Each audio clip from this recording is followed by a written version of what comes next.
Bonjour, Madame Le Boutillier. Bonjour, vous allez bien? Oui, ça va bien, vous? Oui, ça va très bien.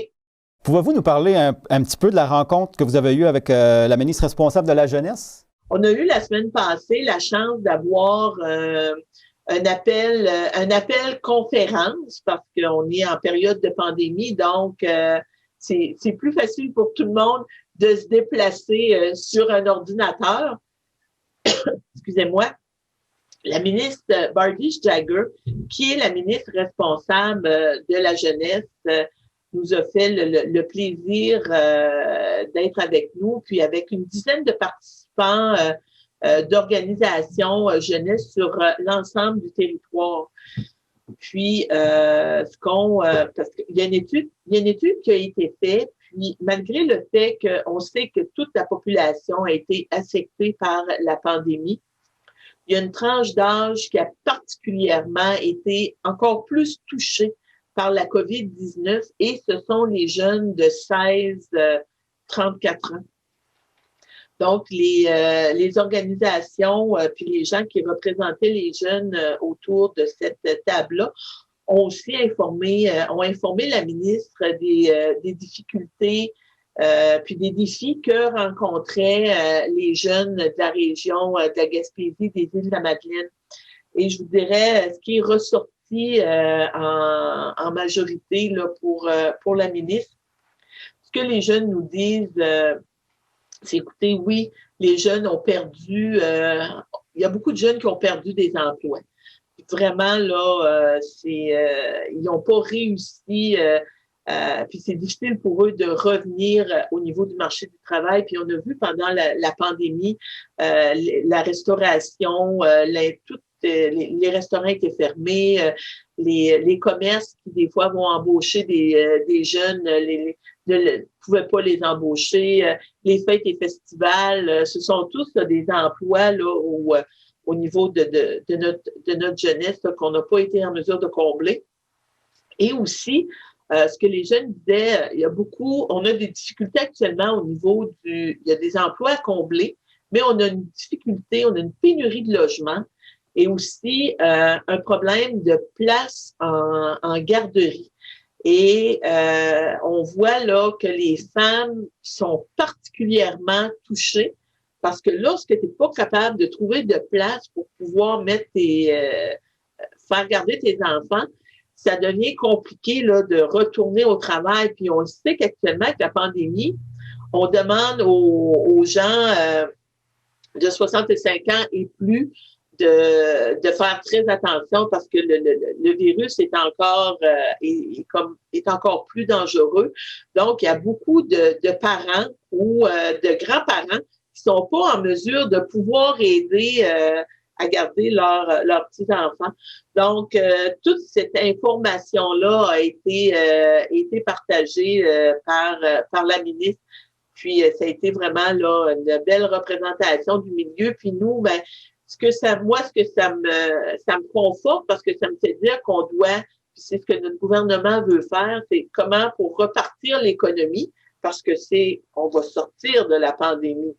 Mais quand on veut repartir l'économie, ben il faut être en mesure de pouvoir mettre en place des solutions qui vont faire en sorte de pouvoir aider nos jeunes là, à prendre le marché du travail.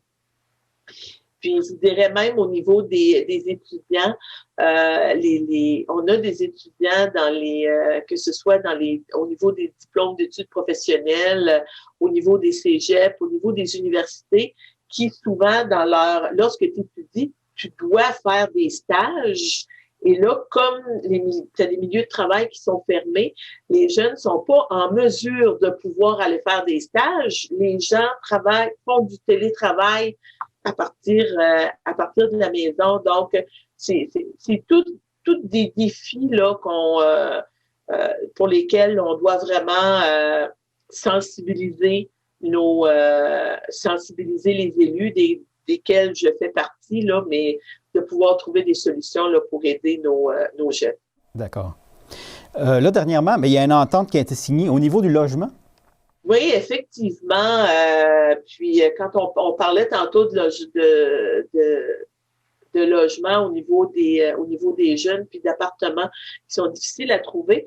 J'ai fait la semaine passée, on a eu le plaisir de pouvoir annoncer l'entente, c'est signé au niveau l'entente en logement Canada-Québec. Je dois vous dire que moi, je suis particulièrement fière là, du fait qu'on ait réussi après plusieurs années à signer l'entente, parce qu'au niveau des 9 autres provinces et territoires à travers le Canada, ces ententes-là étaient signées depuis 3 ans. Donc, les projets avançaient grandement là, dans toutes les provinces. C'était un petit peu plus compliqué avec le Québec. On a signé l'entente et la semaine passée, j'annonçais sur l'ensemble du territoire plus de 10 millions de dollars qui étaient avancés par le fédéral pour la construction d'habitations neuves au niveau des aînés, donc une création rapide de logements. On a réussi à finaliser, puis des projets là qui depuis plus de 10 ans, des fois, là, étaient sur la table. Puis je peux vous dire, il y a des gens responsables de projets là à qui j'ai appelé les gens là tellement contents là que j'ai eu des gens qui pleuraient au téléphone pour dire enfin là on n'a jamais lâché le morceau, on était découragés, on trouvait que ça avançait pas rapidement, mais j'étais tellement fière là de pouvoir leur dire que ces gens-là avaient persévéré. Donc, on a comme Port-Daniel-Gascon un 24 logements neufs qui va se construire, une habitation neuve. Chandler, on parle de 30 logements. Il y en a là, je vous dirais, du côté nord aussi de Gaspésie. Puis je sais qu'il y a d'autres projets sur l'ensemble du territoire. Donc, le fait qu'on ait signé l'entente va faire en sorte qu'il devrait y avoir là une accélération dans le traitement de ces projets-là qui actuellement sont sur la table. Je sais qu'il y a plusieurs municipalités pour en avoir parlé avec des maires où on a présenté là des projets de logement là, dans des municipalités, là, des logements communautaires au niveau des aînés. Puis ce que ça va permettre aussi, c'est que ça va permettre de libérer des maisons puis c'est là où les liens, c'est comme un effet domino, où des gens qui veulent avoir des jeunes qui veulent s'en revenir en région ou des gens qui veulent appliquer sur des emplois, vont avoir des logements où ils vont pouvoir demeurer. Donc, c'est bon pour notre milieu. Les constructions qui sont prévues, c'est surtout pour des résidences pour personnes à perte d'autonomie? C'est des résidences qui sont prévues, oui, pour des personnes en perte d'autonomie, mais à différents niveaux. Lorsqu'on parle d'habitation et de logement, il y a quand même une certaine autonomie là, pour qu'une personne puisse demeurer en appartement. Donc, les gens sont en mesure là, de pouvoir se faire à manger, sont en mesure là, de pouvoir avoir là, des activités. Là. C'est pas là, on parle pas de chambre, là, on parle pas de ressources intermédiaires. Là, on parle vraiment là, d'appartements pour aînés. D'accord. Et surtout, puis aussi, on parle d'appartements aussi pour des femmes victimes de violences. Donc, des femmes en difficulté, là aussi, ou quand tu quittes pour aller dans des maisons d'hébergement pour femmes victimes de violences, après ça, il y avait des difficultés là à trouver là, des logements. Fait qu'il y a aussi un des projets, c'est pour les femmes en difficulté, dont à Gaspé, la maison Lédel. Une autre annonce que vous avez faite dernièrement, c'est au niveau du tourisme? Oui. Développement économique Canada, on a fait une annonce là aussi pour des projets là, pour 237 000 $ pour 3 projets là, sur le territoire, mais dont un des projets, c'est à Simaventure. On parle d'un investissement là, de 50 000 pour la construction de 32 unités là, d'hébergement. On appelle ça des unités mobiles là, d'hébergement pendant là, la saison estivale. Et ça aussi, pour moi, là, on voit l'implication là, importante de Simaventure et l'impact que ça a au niveau là, de la diversification de l'offre touristique dans le comté. Puis on parle de la création de 6 emplois. Donc, chez nous, là, tous les emplois sont importants. Puis je tiens vraiment là, à féliciter les gens de Simaventure là, pour toute leur implication dans le milieu. D'accord. Là, un autre sujet, on est encore en période de COVID. Oui. Oui. Là, c'est la période de vaccination. Qu'est-ce qu'on peut s'attendre pour les prochaines semaines, les prochains mois? Ben moi, ce que je peux vous dire, puis c'est important au niveau comme je le disais, au niveau du gouvernement fédéral, nous, on a 7 contrats de signés avec différents compagnies qui produisent des vaccins. On a actuellement 2 vaccins qui ont passé à travers tout le processus, c'est Moderna et Pfizer. Et on a plus d'1 million, 1 100 000 doses qui sont arrivées au Canada, dans la région et dans le comté. Je peux vous dire que dans Bonaventure, on a une couverture de vaccins là, de 4,4 %. On a 764 personnes qui ont été vaccinées.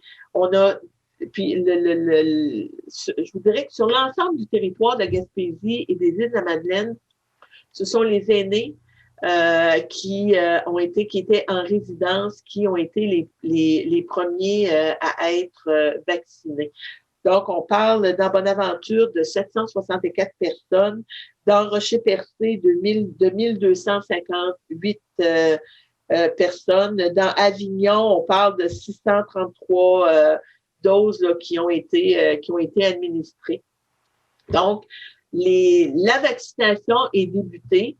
On entend parler actuellement, là, Pfizer est en train d'apporter là, des modifications à son usine pour pouvoir produire de plus grandes quantités de vaccins.